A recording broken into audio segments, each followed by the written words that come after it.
Did anybody here watch Gotham? Oh, I don't. Fell out of it. I watched I like fell, yeah, I 2 fell episodes. off. Yeah, I the know. wagon. Yeah, that's the same thing too. Like Gotham, I'm like, Is the chat it's hating on us great. because we fell off?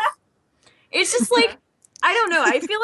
I almost feel like they're overdoing comics. Yeah, me too. I feel like there's come up with some new material. Because like, when was the last time that a movie trilogy like Back to the Future came out? Like, can I get an amen?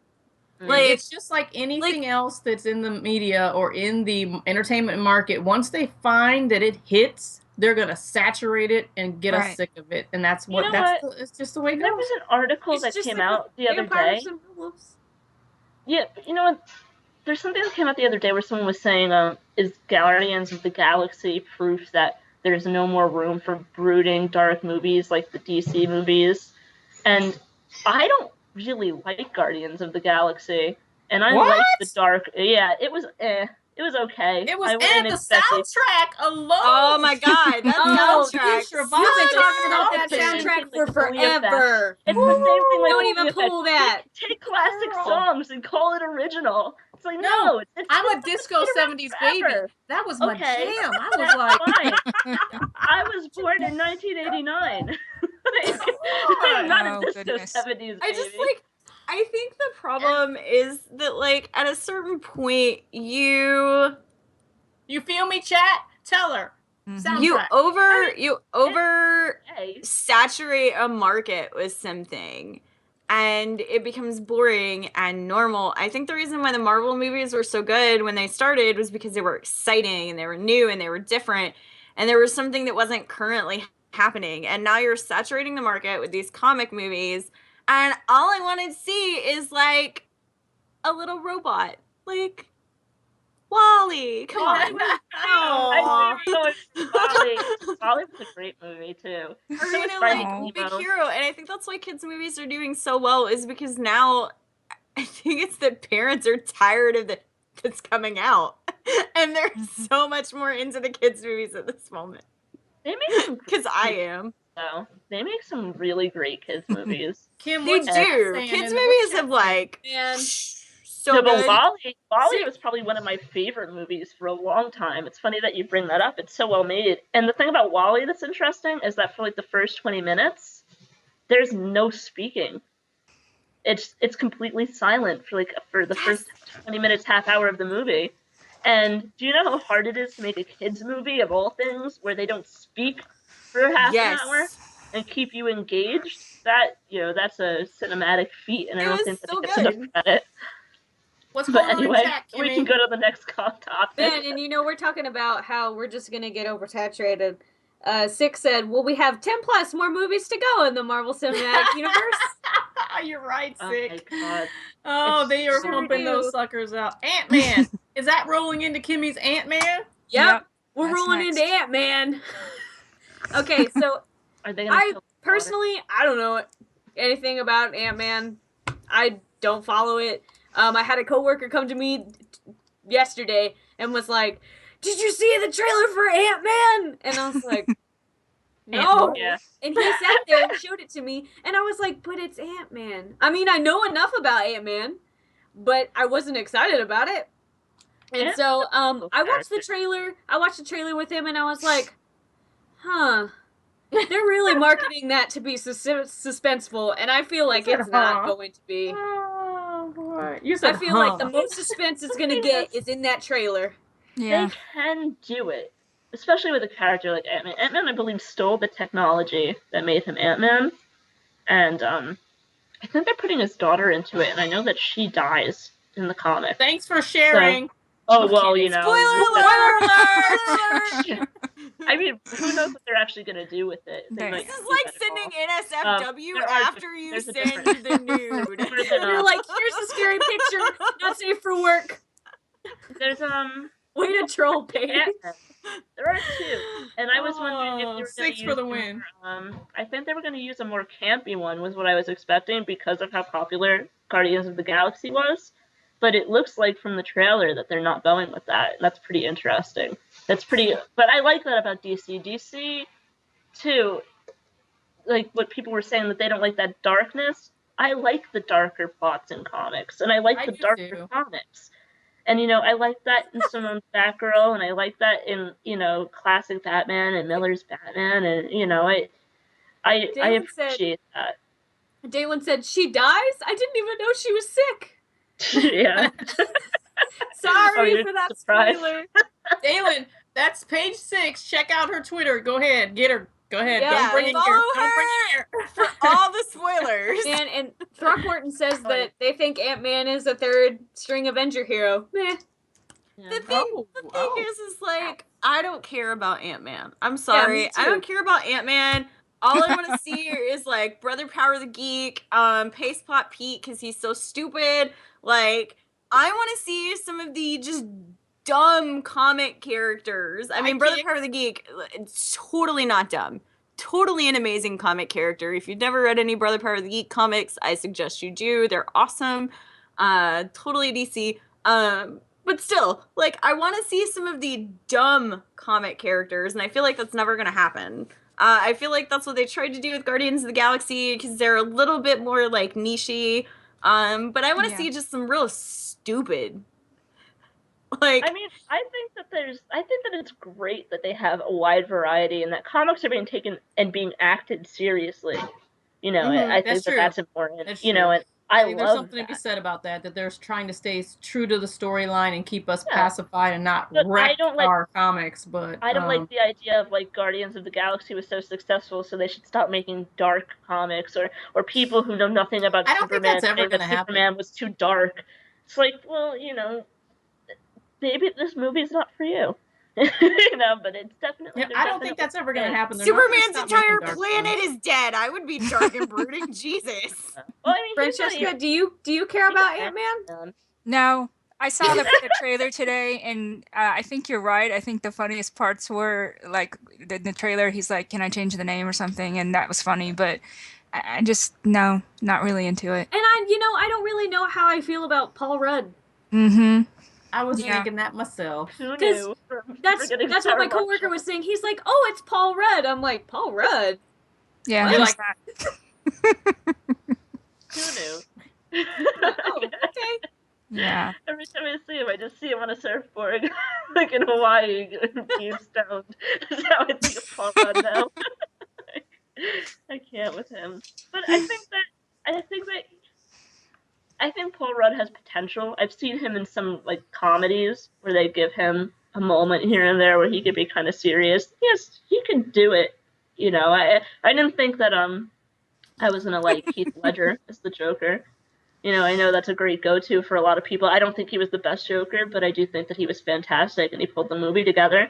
So you never know. I don't like to say, like, you know, when they do everything else right, that I'm gonna say how a guy's gonna act. The one thing I will say is the Imaginarium of Dr. Parnassus. For anyone who has not seen it, it is the movie Heath Ledger died during the creation of, and it is fucking brilliant. I love that movie. I could go on about that movie forever. That may have to be an After Dark. Dark. In theaters, and you two are not going to get started again. I won't get started about it. I just am saying I could. So, like, shout out to that movie. Any other things going on in chat, Kimmy, that we need to know about? Apparently Paul Rudd was in a couple of war movies and he did awesome. New Punk things. Any suggestions from the chat on Paul Rudd that we should watch? Yeah. Let's see. Please. Dalen says Paul Rudd, that's like having Jim Carrey play never mind.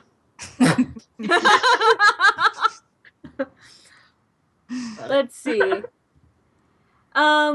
Sick is telling us a lot of games that are gonna have dark plots. He said Inhumans, Black Panther with no racial tones intended. He's a fan of Paul Rudd being Ant-Man. Okay. Mm-hmm. So there are some people out there that are like, I'm gonna go see it. I'm gonna go do the thing. I'll give him a chance. Yeah, as always, maybe he judgment. Maybe he could pull it out and be good. I don't know. And then, like, I don't know. Like, I'm more focused on DC, though. I always am. I've never been I like some Marvel comics, but I've never been a huge Marvel follower. I'm normally like, if I like a writer, I'll pick up his run. Ooh. Or if I think they're doing something interesting with a certain character, I'll pick up that run. But I don't really like follow religiously anything with Marvel. Demon Cave says, I want to see a villain movie with no heroes. I'd like to see that too. Ooh. They always try that in the comics, and they just never. They make the villains heroes, is what they end up doing. I love that sort of stuff. And like anytime I can pick to be like a bad person, I'm always like, yes. Because we just get the hero thing so much. I'm like, oh, I really want to see the villain part. Sometimes you really do just want to see the villain and like why. Yeah, you want to know about the villain. Spider-Man comic about. There's a great Spider-Man comic with that where they have they follow the villains. What's it called? It's really We're good. We're gonna save that till next time, Six, because I'm wrapping it up. All right, guys. Yeah. So, hey, we want to thank everybody in chat who came out to hang out with us for this couple of hours that we were on the show. We're running a little late tonight, but we're having a great time. Francesca, thank you so much for coming and joining us. Thank you. This was awesome. All of the fun and all of the menagerie that we just unloaded on you. And you guys in chat, if you want to join us every week, Friday night, 9:30 live, we are here with random guests that we decide are worthy of our table. That is ladies of the round table. And we just go ahead and have a good time and argue, apparently. No, I'm kidding, guys. I'm kidding. We debate. We have a lively debate on what we like, what we don't like, and we tell each other the real skinny. All right, so we're going to go to shout-outs for the evening. This is what we do every night at the end of the show. If you have a community out there that you think is doing awesome things, or a clan, or someone that you want to nominate, we are doing spotlights every week. So if you want to go to our website, you can nominate a community and you can share with us what's going on, what they're doing, how they're staying positive and inspiring in our community. I'm going to start with Kim. You got that big shout-out. All right. I'm so excited. I've been waiting for this. I want to give a big shout out to my friend Lily, who is the co-host of the Twitch channel Linkwall. She's turning 24 today. Let's see. 24. Is it still today? I think so. Yes, it's still today. Yeah, I felt like we waited really long. all you guys in chat. Oh my gosh, this has been like the most interactive chat we've had since I've been on. It was awesome. I love talking with y'all. Francesca, thank you for coming. I really enjoyed having you here. And of course, all of you lovely hosts. I love to be with y'all every Friday. So it's nice to be back. And here's to 2015. Pixie, go for it. So shout outs to everyone in chat. You guys are awesome. Thank you again, Francesca, for being here. It's been a privilege having you here. For those of you guys don't remember, Francesca is in fact a doctor, Doctor Who, Dr. Francesca Catalano. That was awesome, by the way. I love that. Mal, your duo partner. Shout outs to my duo partner, Mal, as always. I forgot my random one. I'll wait till Pixie's done, though. The hanging out. And shout outs to Twitch, even though you won't load my chat. I still love you, and you're still my favorite online streaming program. So back to Kim. I forgot my usual. This lady back here. Macy. My pride and joy, my fiance Macy. All right, now I'm good. We're good. Over to Pixie gave it to Mal. I gotta give it to Macy. I want to give a shout out to thisisanothercastle.com and Gaming Rebellion, and one of my Gaming Rebellion rebels, Arcade Android, is in the chat tonight, and he's a good friend. And Android is very boisterous. Thank you for coming. Arcade Android is awesome, and if you follow his YouTube, he has a very dry humor that I think is hilarious. He has a Vampire the Masquerade walkthrough that I've probably watched like 3 or 4 times. I think it's actually very funny. And let me give a shout out to, of course, Francesca and you ladies. I'm sorry I was gone the last 2 weeks, but I'm glad I'm back, and you guys are awesome as always. So, and Carmen for following my LinkedIn today and giving me that awesome comment. Give that to you. Awesome. Francesca, your shout out for this evening, ma'am. I would like to shout out first to thank you all for having me here. It was really, really a ton of fun. I didn't know what to expect, but you guys are awesome. And I want to shout out to my friend John, who is watching this on his 75-inch TV. He just took a screenshot and put it on Facebook. So you're awesome. Hey, with your bad self. John. Twitter I'm going to retweet that. Shout out, John. Yes. Yeah, tweet it. Twitter. Tweet it. Tweet us, John. Tweet it. Thank you. Pretty cool. Oh, you're so welcome. And my shout outs go to it's cred time. Sorry, I have to apologize. Got to get that cred out. My shout out goes to the robotics team, Think Outside the Box, who is tomorrow competing for district championships. And if you guys don't know who that team is, they've been all over our Twitter. They're on our website. That's the team that we sponsor of 10 young, brilliant minds that will be changing our futures. 2 girls, the rest are guys, but they are amazeballs. They are sponsored by Ouya, and they are also sponsored by Sphero thus far. And they're about to go knock out some other kids out of the box, if I do say so myself.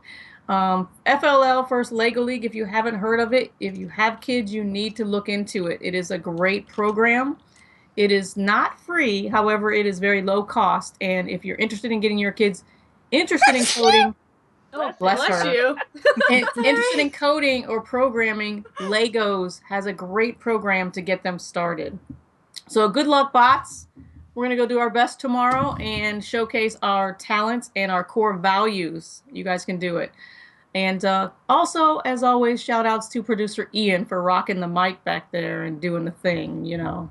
All you people that are in chat, thank you so much for coming. We had a great time, and we will see you next week. Same bat channel, same bat time.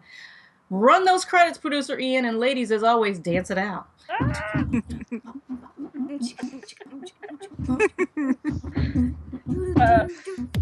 I wonder if he actually plays music for us, because I'm kind of wondering if he just does this to be funny to watch us dance in silence. Well, that's because we always put some bloopers up somewhere.